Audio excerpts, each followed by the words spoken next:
Hello, we're at Georgia Tech at the Hechinger Institute on Education and the Media's seminar on Following the Money in Tough Times. Right now we're going to debate one of the books that has been much debated during the fall about education, and that book is Charles Murray's Real Education, in which he argues that there are four simple truths that are largely being ignored.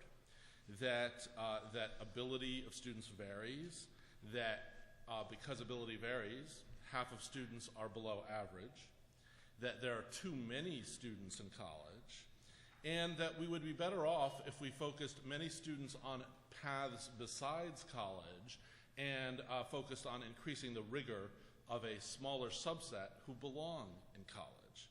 Now, this book runs against conventional wisdom and against the recommendations of just about every report issued by major educational groups in the last few years.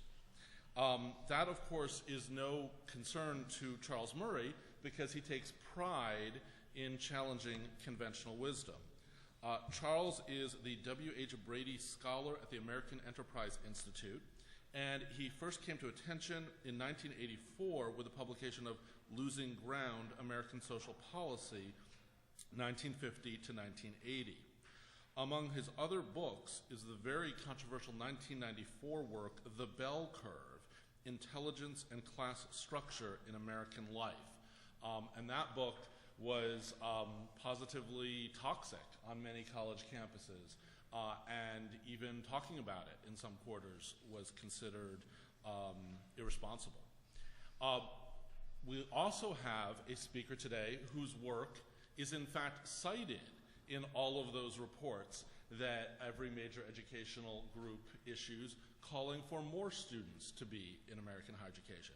That is Tony Carnevale, who is research professor and director of the Georgetown University Center on Education and the Workforce. That's a relatively new position for him. Many of you know him from his years as vice president of the Educational Testing Service, and he's been on numerous panels and boards that have looked at issues of workforce, education, and training.